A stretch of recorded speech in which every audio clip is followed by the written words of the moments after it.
Now, and we got her on the phone. Wendi McLendon Covey. Wendy, good morning. How are you? I'm great. How are you? I am doing fantastic. Love it. We're having a little debate. Are you a mother? I'm not. You're not. Well, you can still chime in on this. I am nominated for an award here in Montana.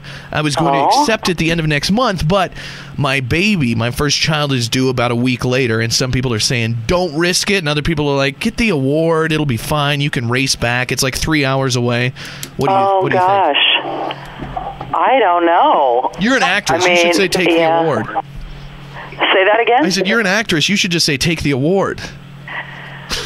Yeah, that's what it's all about. But, it's the birth of a baby, which is kind of major. Yeah, a little bit. Well, can't they just send you the award? Can't you just film something and send it in? I should just do that. Well, that's the thing. You can have somebody else accept the award, but there's cash involved, and if you don't show up, they don't give you the cash. What? I know. Isn't that bogus? That is bogus. I'm going to alienate this whole board of people that nominated for me. I'm just going to get out of this award by talking about it before it even happens. So we won't have to worry about it. But something we do have to worry about is how funny Bridesmaids is. It is very funny. It opens this Friday, and people are saying that it's hilarious. You've done a lot of really, really, really funny things. How does this compare? You know what? This is beyond compare. I have to say, this is one of the funniest things I've ever been involved with. The cast is ridiculous. The ladies in this movie are so funny. There's not a dud in the bunch. And I'm telling you, I had the best time going to work every day. It's Kristen Wiig from Saturday Night Live. Love her. She's also one of the co-writers. Melissa McCarthy from Mike and Molly.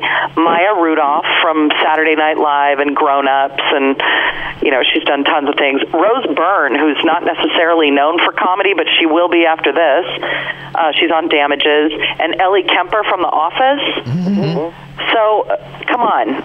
We had the best time improvising and just cracking each other up. We ruined so many takes just laughing. And there's no overlap between any of the characters. So everybody gets their moment to shine. And it's just a hilarious movie that you can, you're going to go to the movies and escape for 2 hours.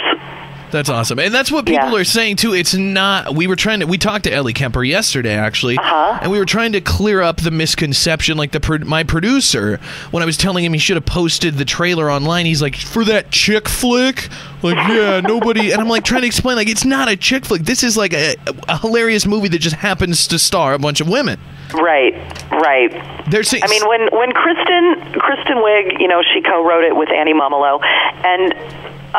when they set out to write something, they just set out to write a funny movie. They weren't trying to, add to the canon of feminist cinema or anything like that. They just wanted to write something that was relatable and that they could feature some of their funny friends.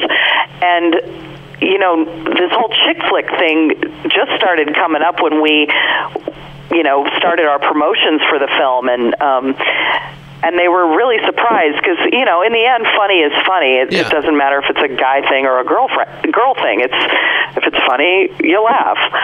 And, it was just kind of surprising how much people are saying, well, do you think this is going to open doors for other funny ladies and things like that? Maybe it will, but I swear this is not what they set out to do. Yeah, that wasn't the hope. That is, people are saying that wasn't the motivation. I read a review yesterday that I was talking to Ellie about where they said, like, that this is the movie that could take down The Hangover, and it's going to be the funniest movie of the summer, and they said it's going to totally change the human race's perception of women in comedy. And, it's this big epic revolution. Like, you guys will go down it's you guys and Rosa Parks in the books for changing society. I know, right? It's like, not too much pressure or anything. Yeah. Let's not set our expectations so high. The movie's not going to cure cancer, but it is a funny movie, and there hasn't been anything like it. Ever, I would say, for women, or in a long time. I can't think of anything that I would compare it to. Yeah. But the bottom line, what you need to take from this is go see it. It's super funny. You will not be disappointed. And you were saying earlier, Wendy, that there's no overlap in the characters in the movie. Tell people about your character. You're Rita? Yes, I play Rita, the cousin of the bride and the oldest bridesmaid. And Rita is unhappily married. She has 3 brat kids that don't like her, and she's not too crazy about them. And she really needs a bachelorette party, or she feels she does, because she needs something to just get her through the rest of her marriage. Yeah. You know, she's one of those ladies who, you know, she got married young, thought it was going to be the best thing, and then, you know, years down the line, she's thinking, is this all there is? So she's real fun to have in your wedding party, because she's constantly saying, you don't want to do this. Yeah, it sounds to me this like is a mistake. It sounds like she just needs a good affair is what would fix that whole situation. Yeah, she does. Or what she needs to do is get a job, maybe, or have a reason to live other than, you know, just sitting around the house and being a rich lady. Yeah, that could be it, too. And I totally forgot where I was going to go with that. You made me laugh too much picturing your character. Well, what else? That's what I was going to ask. After Bridesmaids this Friday, what else is going on for you? What are you working on these days? Well, I've got a nice little recurring gig on Rules of Engagement on CBS. In fact, I think one of my episodes shows tomorrow night. I play the annoying, tap-dancing, cat-loving neighbor. Doesn't everybody have one of those? Doesn't everybody? It's just and so she's common. the one that, you know, she doesn't understand why she can't get a man, and it's like, have you looked at yourself? You know? Have you met yourself? Of course you don't have a man. That's how every one of those ladies is. I have a few of those in my life where they're like, you know, they're always bitching about men and nothing can be just right, and then you look at them and, like, look at where they live and how they present themselves, and you're like, duh. Yeah, you're like, you've got cat hair all over your outfit. Yeah. And food on your face.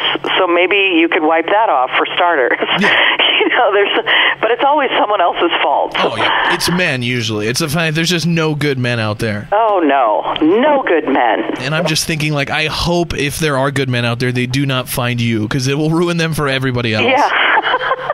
There's a lot of problems in the world, and all of the problems are going to be solved by Bridesmaids. And that's right. It opens this Friday, and it looks hilarious. I've seen the trailers over and over and over again. I think it looks hilarious, and I'm encouraging everybody to check it out. And you look very funny in it. Everybody else looks funny, so I wish you guys the best, and I hope it's a great opening weekend, and I hope it does end up curing cancer, even though you don't think it will.